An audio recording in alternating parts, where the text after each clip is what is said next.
Up to you, man. It's good stuff. And I think, a lot of people, overcomplicate it, man. You want to buy my house? Make me an offer. And all of a sudden, prices just start going this way, right? Yeah. But at the end of the day, you're putting all these lenders in a bad situation. Welcome to season 1 of More Money. Wu-Tang with it, baby. Nice socks, man.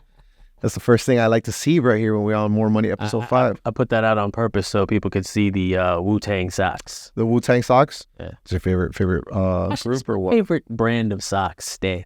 Stance? Yeah. We went to a sock store. Where were we, Orlando? I took you to the Stance store, yeah. I literally did not know that was a thing of so many socks. Yeah, man, I love them. I think the group that we were with was really excited about it. They were like, wow, this is crazy. They were all shopping too, and I stopped in because I just like to go in there. Wow, dude, socks. Okay. The socks. More Money episode 5, baby. What's up? So, guys, man, a lot of good news. A few good things that popped out, a few bad things, though. So, yeah, a lot of stuff. Oh, yes, right? What are the few good things? A few good things. I guess a good and bad thing, though. Fed announced that they're going to be cutting down some interest rates next year. Oh, yeah, that is good news. 2024. I don't know. I think it kind of matters how you look at it, right? Like, what is going to constitute that? Those cuts, is it going to be that there's a recession? Is it going to be something else? I don't know. I mean, listen, it could be beneficial. It could not be beneficial. It depends who you are. Did you know there's a large group of people in your age bracket, maybe a little bit older than you, that are actually hoping for a recession next year? Really? I was just reading about that yesterday. So, for those of you guys that are listening to this right now, so basically when the Fed starts to cut rates, you're generally talking about a slowing economy, which again, who you ask, it's going to be good or bad. If you're a prospective homeowner with looking to buy and you got some money saved up and your job's really secure, then you're like, woo, yeah, let's do this. Let's buy a home, lower interest rate, borrow money for less, right?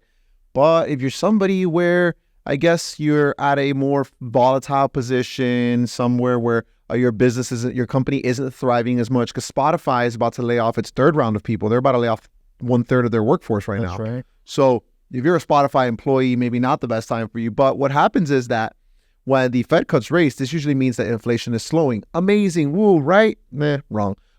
It's great, but that's usually signified by a loss of jobs. Yeah. By unemployment rates rising includes inflation going down. So rates are coming down, but that might just not be the best for everybody. Yeah, no, it might not be the best for everybody. And that was really good. I'm like highly impressed, Joel. That was really good. So now you definitely are reading more, or you're watching a lot more TV. I don't know which one it is, but it's just good, whatever it is you're watching. Or just read the latest news CNBC report. I got you. All right. That's where and I was like, man, this is... So, actually, good memory, this guy.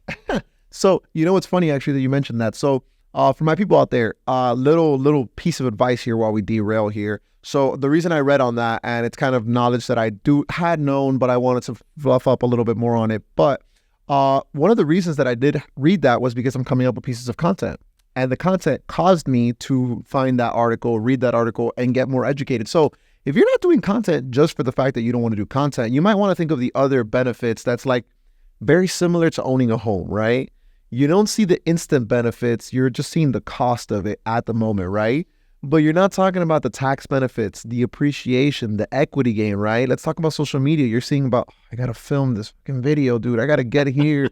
It's what time is it? It's 5:50. We're still at the office shooting this damn video so we can get out to you guys on Friday. But it caused me to read this article that's going to help my buyers, my viewers, and my LOs that I help talk to about this. Yeah, no, that's great. You got to do it. I mean, if you're in this industry and you're going to put content out, hopefully you're putting out content that you have either researched or done some homework on, and you know what you're talking about, or a little bit. I advise people all the time, take my content and just regurgitate it in your voice or your likeliness, your likeness, your style. You put it out there, and honestly, you'll get some good content. You can do that with a lot of people. I got a buddy out in California. I think some of his content is amazing. John Sorcelli. I love his content, dude. Yeah.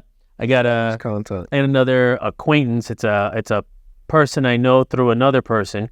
And that's you see him all the time on like TikTok. He's got What's a Mortgage? Min. Oh, What's a Mortgage? Yeah, he does a lot of cool stuff. Sorry guys, that was fiance was calling me. That's all right. I think she's okay. But the what's it called? He does really good stuff. Yeah. He amassed a huge following, like 200 something thousand subscribers and whatnot on it. So but he does really good stuff. Yeah, both those guys are in Southern California, and A lot of I people like in both the, their content. a lot of people in the mortgage industry are actually in SoCal. Like California is a big mortgage market. Yeah, It's a really big market. and naturally, I mean, the largest population, right? So Yeah.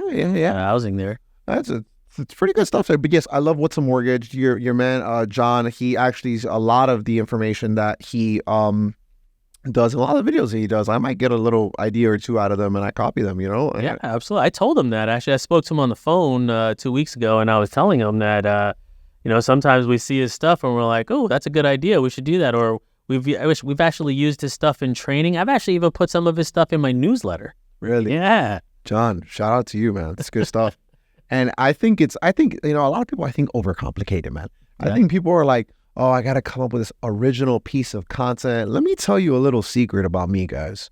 I post some of the same things twice, sometimes 3 times. I'm like, man, I got nothing to post. Let me throw this back up there. And it's relevant again because this industry works in cycles. So what was happening 3 years ago is starting to happen again. Rates are starting to maybe come down. You're starting to see probably home prices rise all over again, even though they never fell. But you're probably starting to see home affordability. I don't know if it's going to increase, decrease. I don't know, because it's kind of a double-edged sword. You got payments coming down, but home prices are going up. Yep. What's your thought on that? Payments coming down and home prices going up. Oh, man, listen, I think we're going to continue to see home prices go up for a long time. I know people think that there's going to be some kind of, bust there. We're going to see some kind of opening, but I really just don't see that happening. Why? Demand is demand, right? I mean, people are going to come out when rates go down and they're going to say, I want this house, and everybody's going to fill out an application and people are going to be back, and people want homes. All of a sudden they're going to be sitting there going, well, there's nothing to buy. And then people are going to say, well, you want to buy my house? Make me an offer. And all of a sudden prices just start going this way, right? Yeah. Back into bidding war situations. And now people are paying $50,000 more than the house is worth. And listen, we're right back where we were 2 years ago. Yeah. I think home buyer situations are so unique to the actual individual buying the property, because a lot of times, and I hear this all the time, and it makes me sick, bro. People are like, oh, even if rates go down, you should buy right now when rates are up, because even when rates go down, home prices are going to go up and you're going to be under equity. And I'm like, bro, but if you bought a home in 2020 or 2021 and you put 20 or 30K over ask, you're still in equity.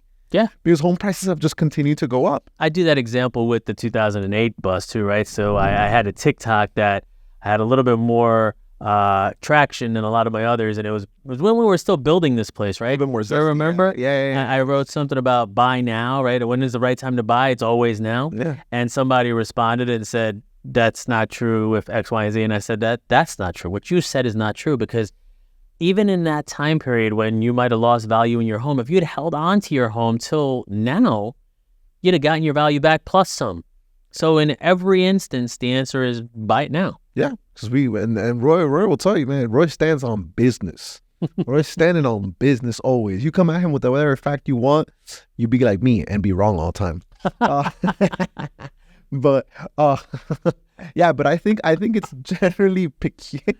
Oh, All man, that killed me. I still think it's unique, man, in every person's situation. Because look, even though we do loans, we do mortgages, I don't tell people to buy all the time. I don't tell people. Yeah. I tell people it's very different situations. And I'll give you guys a perfect example. Myself, I'm about to get married next year, and I'm not buying right now. It's not something I want to do or something in the cards. I mean, I live in a market of Miami where home prices are absurd. They're just absolutely ridiculous. I think you bought your home back in 2021 and it's almost doubled in price already, right? Almost, yeah. Almost doubled in price already, and you bought it for already a pretty decent amount, and it's even bigger than that. So, and where I want to live, so I'm a very big person. I'm comfort over everything, right? I'm very comfort over my location, and I want to be close to work. I don't want to drive.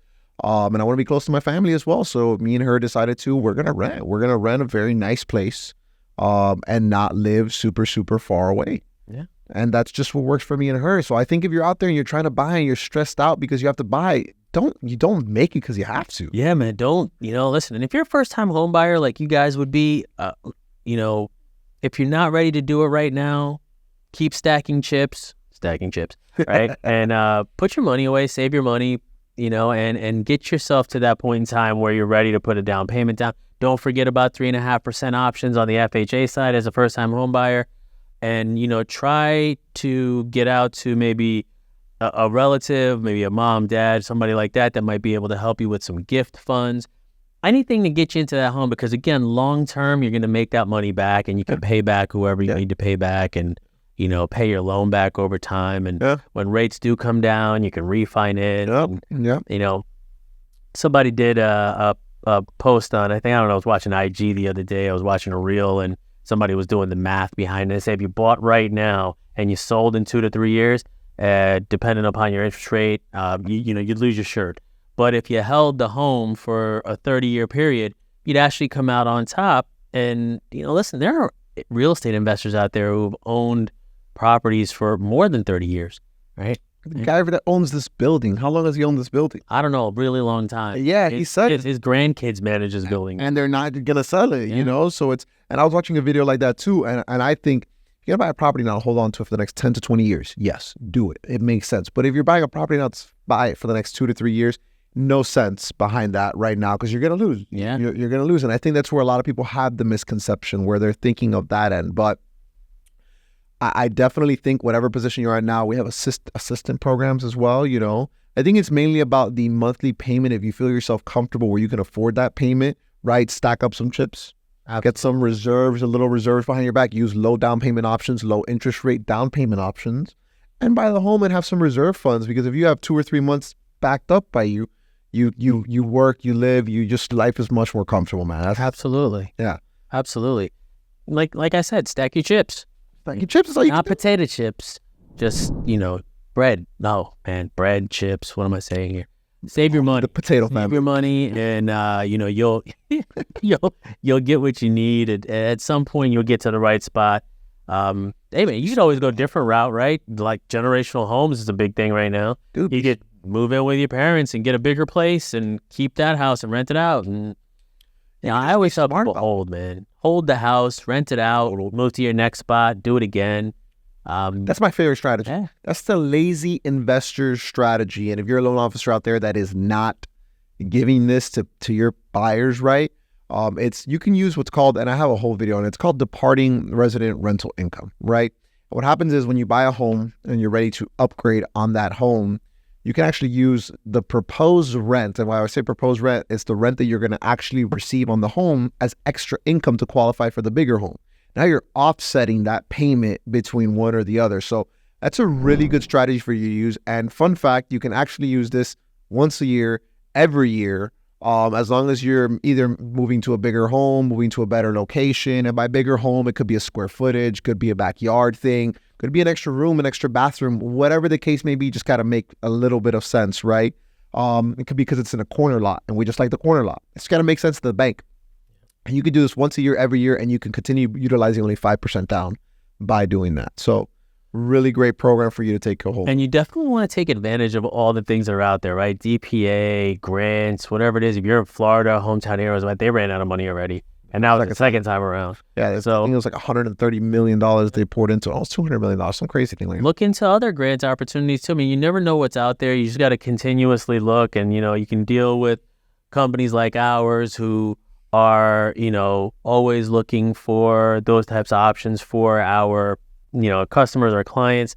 But always look for those things because that's going to save you some money up front. And it seems like that's the biggest deal right now. The biggest hurdle right now is, what am I spending up front to buy a house, right? Like down payment, closing costs.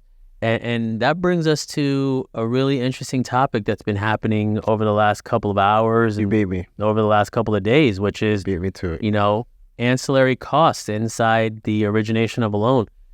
Credit reports is actually the big talk of the town over the last couple of days.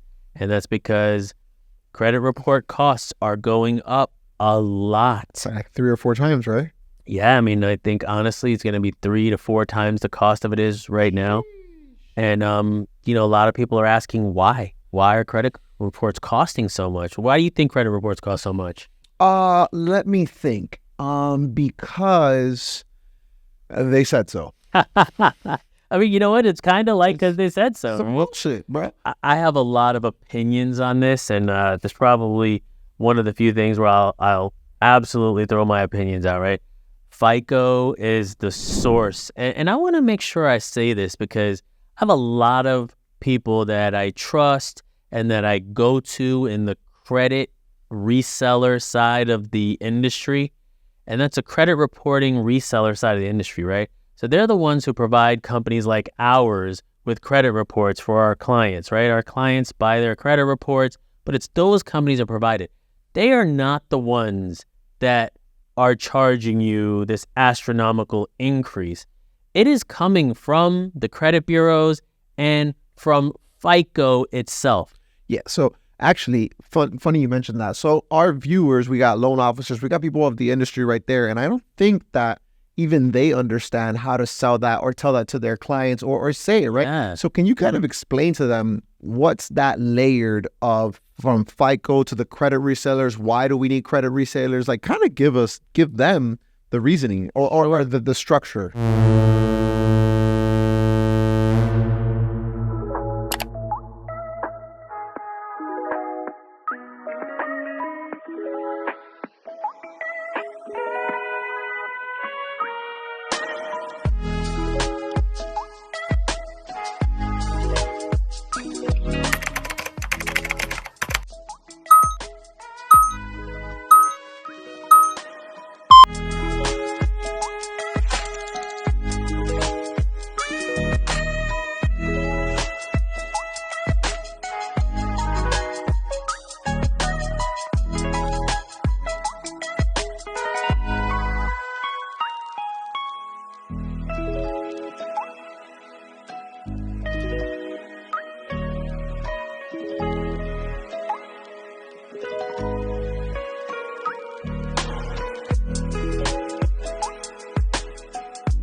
Sure, I'll give you some good examples, man. So FICO is the source, right? FICO, the company, is the source of the score, the score, right? So, I mean, to put it in the easiest terms, they've got a mathematical or empirical data or whatever, some kind of algorithm that creates a number or something that they provide to the credit bureaus. Now, those are the companies that everybody is familiar with, right? Mm-hmm. Equifax, TransUnion, Experian. Mm-hmm. Those are the companies you know about. Those are the ones on your credit report. Mm-hmm. You know those companies. But they buy that score or pay for that score from FICO. So layer 1, layer 2, right? Now you got the 3 credit bureaus. Right. And the 3 credit bureaus together are what gives you your credit report. Now, you can go to one of those companies and try to buy a tri-merge credit report, right? A tri-merge means all 3 scores put together with what they call trended data, right? Well, that doesn't always work because TransUnion can't sell Equifax as an Experian, and Experian can't sell the other 2, and Equifax can't sell the other 2. So TransUnion or any one of those 3 have to buy it from the other 2. Mm-hmm. So even though they're the credit bureaus, one of them could be providing you credit reports, and they're still reselling the other 2. So what happens is a lot of people go to credit resellers, and credit resellers are buying it from all 3. Yeah, they're buying it from all 3, but what they're doing is they're getting a volume discount because they have so many clients and they're able to resell that data to you, me, or whoever's looking to get that data for mortgage lending, and they're able to sell it at a discount because they have so many customers, right? And so we reap the benefit of that discount, but it isn't any major discount, right? It's still going to cost you a pretty good amount of money to pull a credit report. It's some bullshit, I'm telling you. And we get borrowers all the time that say, oh, I saw my credit report. And I'm like, yeah, but pulling it on Chase's credit journey is not the same thing as pulling a mortgage credit report. That's a whole different topic we're going to get into right now. But actually, I have a question. I never even thought of this. Why are there 3 credit bureaus? Let's take one FICO score, but why are there 3? So each one's got a slightly different score model, and it gives you that information. I got to be honest with you. I don't know why there had to have been 3 of them. Something good to look up. And honestly, if you wanted to ask somebody who would know, look up this person on LinkedIn. Her name is Sue Buswell, and check out Sue Knows the Score. Can you spell it out? Yeah, her name is Sue, S-U-E, and I believe her last name is B-U-S-W-E-L-L. I have to double check, but good thing I have my phone on me. I'm going to double check and make sure that I'm right. Look at that. But yeah, she is definitely like my favorite person to get the historical data. Sue Buswell. Yeah, now credit has always been something to me that it's like, I've never understood how it works, right? Like I understand how it works, the thing behind it. I understand what drives a credit score, what is the most important factors, how I can help my client achieve the almost optimal credit score. But what you're teaching is back end, high level stuff that not a average person knows. Most people won't even, think about what is beyond, I got a credit report from my client, right? Yeah. That's not what you're thinking about. But by the way, it is Sue Buswell, and it is exactly how I spelled her. Look her up on LinkedIn, follow her. She's got great content. Sue Knows the Scores. Content is amazing, especially if you're interested in, history on the credit report side. Yeah. You hear that, Sue? More money loves you. That's right. She is awesome. But yeah, man, you got these credit report resellers who are selling them to us. They've got to, listen, they've got to pay people, right? They've got a company to run. They've got to pay people. So there's a margin that they have to incorporate. And that means it's on top of the margin that the 3 credit bureaus already put in place, on top of the cost of getting that score from FICO, right? Or getting that information from FICO. I feel like it's, in that case, right, it's pretty interesting because like the credit bureaus, right, they're like, oh, these guys are gouging us with their prices, but it's not them, right? And it's kind of similar to us, like brokers or lenders, dude, we're at the mercy of the Fed. We're, if they're raising rates, we're like, hey guys, we have to unfortunately have a profit margin to cover our overhead because this is not a free thing that we do. Yeah. We don't just grab your documents, throw it in. We have about 20, 25 softwares that we alone have to use to do one loan, You're absolutely right. I mean, look, we've definitely cut it down a lot, and we have a lot of ancillary things that we plug in through different API connections, whatever. That's a whole different conversation. But you're right. There's a lot of software we use to do what we do, and we're cut above a lot of people, right? We have that standard set pricing so that we can avoid fair lending violations, right? So me being a former chief compliance officer, one of the easiest ways I got around fair lending was saying this is the static pricing. There is no deviation from it. So nobody can charge more or less or anything else. There is no charging more. No LO here can benefit from charging more. Absolutely not, because we don't allow that because it's again fair lending violations, and also we have a fiduciary responsibility to our clients to make sure that everybody's getting equal treatment. Right, and that's how we operate. We're just a very a fair lending institution, baby.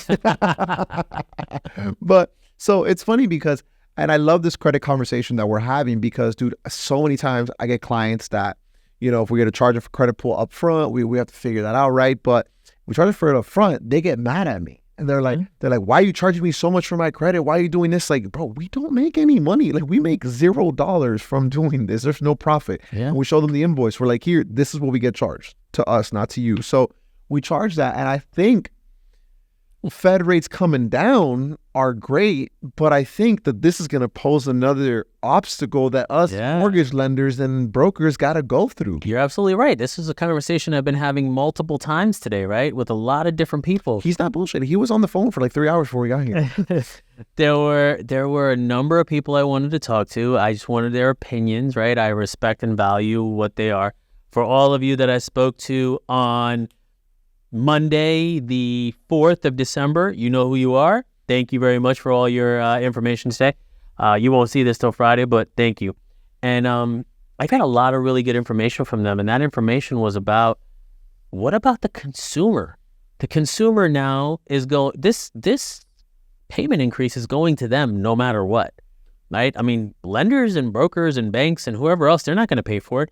yeah, they might absorb it for a time period, but at the end of the day, you're putting all these lenders in a bad situation. You were talking about it on our last video or 2 videos ago. Lenders are losing $1,000 plus per loan. Yeah. And you're telling me you're going to quadruple the price of credit pools and lenders are going to absorb it? You're talking about, I guess, on every 100 applications, you're probably closing about 25. You probably have a 25% closing ratio. Yep. It's pretty good, right? 25% close ratio is pretty good. So you're losing 75% of the credit apps you absorb. Yeah. And if credit app is now costing $100 plus to do a tri-merge, you guys can do the math. Yeah, exactly. Think about those kinds of customers that require a tri-merge or a soft pull, which now costs just as much as a tri-merge. So what's the point, right? You got a tri-merge plus you've got, maybe you're doing some credit repair with that person. So you got to do a wayfinder or what if scenario that's going to cost you something. Oh, yeah. Let's mention that. Let's say, like, just so you guys know, the way for viewers watching, and I guess for newer loan officers that are inexperienced or whatnot, when your loan officer works magic and gets your credit score from a 610 to a 750, it is not free what they're doing. Right. It is costing them money. So loan officers, if you didn't know, yes, you can use tools to get their score from a 610 to a 750. Ask your lender, and if they're not providing you the necessary tools to do that, give us a call. You need to switch lenders. Yeah. But yeah, go ahead, man.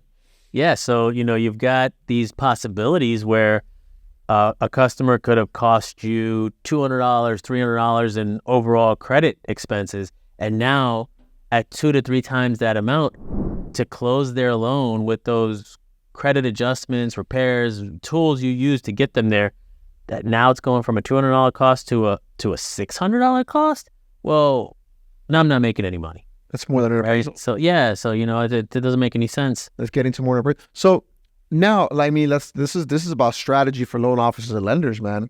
How do we work with this? Well, we talk about problems, but let's get to solutions. Yeah. So first and foremost, you got to move to utilizing the right kind of soft pulls, right? So a lot of loan officers and realtors and everyone out there wants a pre-qual with an AUS, and that AUS gives you some information. You gotta walk away from that. You gotta go back to some old school thinking, like, hey, this is what I know I need from you, right? I need ID, I need tax returns, I need a paycheck stub, I need W-2, I need whatever it is, right?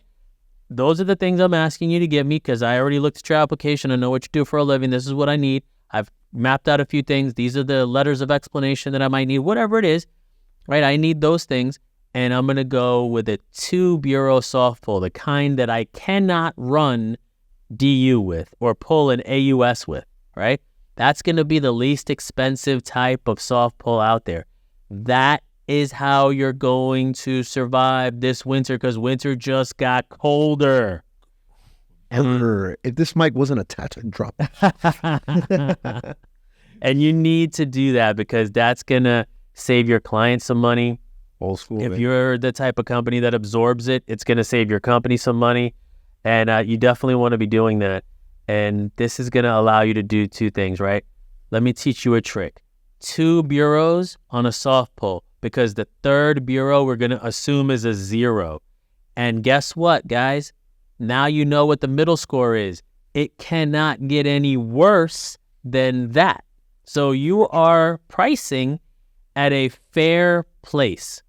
You can only get better pricing if that 3rd score is higher than what you have deemed to be the middle score. So you're saving costs. That's a really good strategy, man. Yeah. So I guess it's rolling up your sleeves, figuratively, but they're rolled already. So rolling up your sleeves and going back to the old school style of doing things where it's paper to pen, you actually using your brain to create proper apps and loan apps and stuff like that and calculating income. Because right now, man, how many demos have we done that so many, they're just calculating income for you, right? Yeah. Well, that's another thing that I just want to make sure everybody understands. Yeah, it's going to be a cold winter, and this just made it colder, but it's important, and it's really important for everybody that's going to be able to withstand this and stay in this business. This doesn't mean that you should not be preparing for what comes on the other side. So you need to be putting all those income calc tools in place. You need to be putting all that right technology in place, because when the other side of this winter comes about and we see a spring or a summer or whatever you want to call it, the light at the end of the tunnel, and you want to start sprinting, you want to make sure you have all those tools in place that'll help you sprint.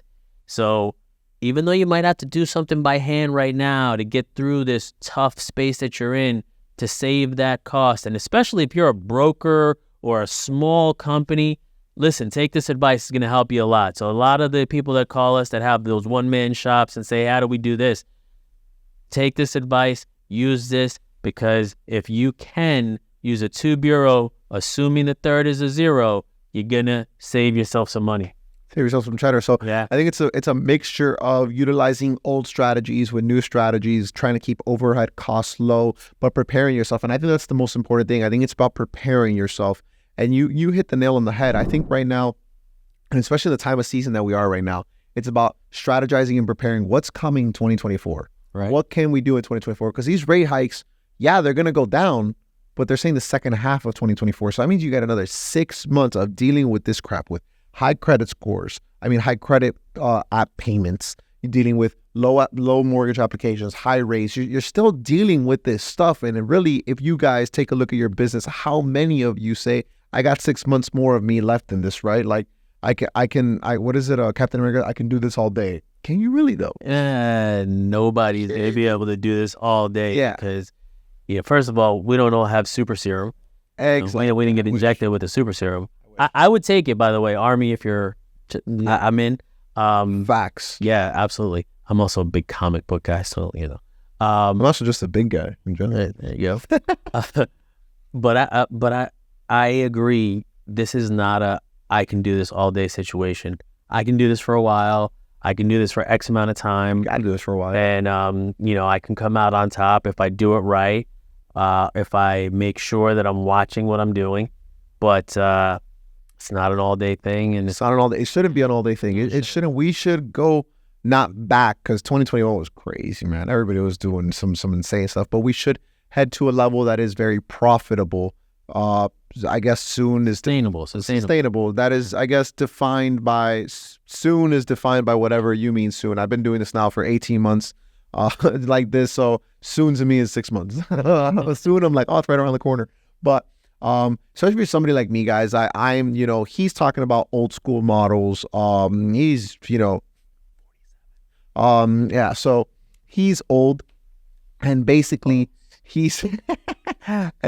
he knows about that old school type of loan officer, right? Where most of us, if you're a loan officer now that you just got in, you're like me, you're 24, you're used to the new stuff. You're used to having a processor. You're used to having an LOA. You're used to sending docs out. It's funny because I have 2 of my LOs out there. You guys have probably seen them on More Lending's page, Alberto and Jose. They're relatively newer than I am to this game. And they don't know how to calculate income. Sorry for putting you guys on blast, but it's true. Jose doesn't even watch the video, so you won't see it. So you better. But they don't even know how to calculate income. And so I think hammering down and learning these strategies and being able to kind of figure these core things out is going to separate you from the new LOs, from the people out there, from other things out there. Because let me tell you something, you can give me a tax return and I can read the entire tax return without anybody's help. I can take a 1003 without anybody's help. I can read bank statements. I can underwrite a file without anybody's help. And that's something that sets me apart from the average loan officer that's out there. Yeah, that's true. From there. So I know that my business will thrive, and it's been thriving. Yeah, and it's been thriving. And I think it's because I've been able to mesh new strategies with old strategies, right? Looking at tax returns, being able to underwrite files, being able to collect the necessary files, being able to pre-qual you without pulling your credit report. I can literally do that. But then also mixing social media, mixing new ways to get business strategies, utilizing my processing team to be able to, hey, get me an income calc. I need to move on this, being able to take 20 apps, right? And then also being able to structure files the right way to make them happen. Because right now, any deal that we get, it needs to go through, right? It's not something we're like, oh, just rejecting. We want to make sure every deal goes through because, again, we don't want to take or suffer that credit expense, right? Yeah. If a deal closes, then we're invoiced and whatever we've already charged and the difference gets paid out at the closing, the borrower's paying for credit. So it's a cost we're not incurring. But if we don't, then it's just the sunk cost. Yeah. And I think right now, if you ask me right now, it's time to, if you're still in the business, if you haven't left yet, because I know it's a pretty hefty number of people that have already left, right? Absolutely. I personally think now it's time to dig your feet deeper into the sand and keep moving even harder now. You're kind of not at the finish line, but you're kind of seeing some light at the end of the tunnel. And you gotta just keep pedaling, keep moving, keep making your way through, because it will be. Listen, anybody who can make it, it'll definitely be worth it to make it. If you're, it all depends where you are, right? I mean, if you're a small broker just taking care of yourself, you're probably good enough to get to the end. If you're a mini correspondent lender like us, and you're well capitalized, then you're probably going to be able to get to the end. If you're a big lender and you've got enough reserves to absorb whatever you're dealing with, and you're going to be able to get to the end. And then there's a lot of other players who fall in those same categories but are not, able to do those things, and they're probably going to be the ones that we don't see or get bought up or merge or get out of the business or whatever it is that falls into that category for them. But let's see where that all plays out. And I wish everybody the best in getting through everything. And I hope y'all do. I hope every one of you do. Amen. Yeah. Amen. Absolutely. So guys, again, if you have any more questions, if you're a loan officer trying to get through this, if you're a loan officer that feels like they need a new spot to get through this, that they need to have this type of wisdom and a tip of a phone call, you still have it right now. But if you want it even more, if you want the more lending exclusivo, guys, hit us up. We're available on Instagram, we're available on YouTube, we're available on Facebook, we're available on LinkedIn, we're available on TikTok. We're just available, period, right? And we're open to ever having discussions if you're thinking of coming over, building your team, because now also a time to, what is it, the big saying, I think by Warren Buffett too, like when people are greedy, get out. But when they're scared, jump in, right? Yeah. So if you're actually thinking of starting your business or thinking of actually expanding your business, now may be just that optimal time for you to really start building your brand and defining who you are. And then when things get really good, yeah, you'll be on the up and up. And if you happen to be in the business and you want to talk to us about whatever we're talking about, feel free to reach out. We're going to start having some guests on the show, and would love to have you if you've got something going on and you want to pick our brains, or you feel like you got a topic that makes sense for our show. Dude, I completely forgot about that. We are going to start having guests on the show. We are, yeah. So I kind of figured it out. So those of you who don't know, I'm not a system engineer when it comes to this video stuff, right? But I've done pretty well. I mean, I've started to put all this together. It's coming together a little bit more. So we figured out that I can actually put a camera back there where the system engineer is supposed to be and kind of just have a conversation with myself while they have a conversation. It's crazy, right? I know. But we can do that. So, but also, if you are in the market to make a cool podcast like this or videos or trying to get yourself out there, the studio is available to rent, guys, and it is dirt cheap. Like I'm telling you, we're not charging that much right now. Well, get in touch with us for prices, definitely. Yeah, and if you want to do longer durations, we'll help you come up with content. I specialize in this, so I will help you come up with content. I will help you make this dope podcast. I came up with the name, the editing. I do the edits. I do all this, man. We this production is me. He just a special guest, straight up. But the permanent special guest. The permanent special guest, the perm guest. That's funny. But yeah, guys, if you're interested in that, so Roy. Yeah. You got anything else to add? No, man. I think do we have another episode before we get to the holidays? We do, right? 4th right now. It'll be the 7th on Friday or the 8th, which means we actually have a Christmas special that'll be appearing there. A holiday special, you got to call it, because Hanukkah starts on the 8th, I think. Holiday special. If I got that wrong, I'm not sure, but I'm pretty sure it's right around that time period. You got Christmas, you got Kwanzaa, you got whatever else anybody else celebrates, but you got all those holidays in the holiday season. Then you got New Year's, so. Yeah, holiday special coming to you live from us, from the More team. And then, man, next year we can start preparing the guests. Dude, I'm excited for the guests. Yeah, absolutely. I am pumped for the guests. I don't know who's going to be first. Right here. Oh, man. We didn't have to mention her name. We could have had her sitting right here, just giving the facts. We don't even have to speak anymore. You guys are probably tired of hearing us, right? Yeah, I get tired of hearing Roy too. These 38. Pretty sure you speak more than I do. 100%, but I like hearing myself speak. So that's why I do. Yeah, that's why I do. So guys, until next time, More Money episode 6 coming to you live in 2 weeks. But this is More Money episode 5 coming to you live on Friday, pretty much. So if you're watching this, you have been informed. Later, guys. Yeah.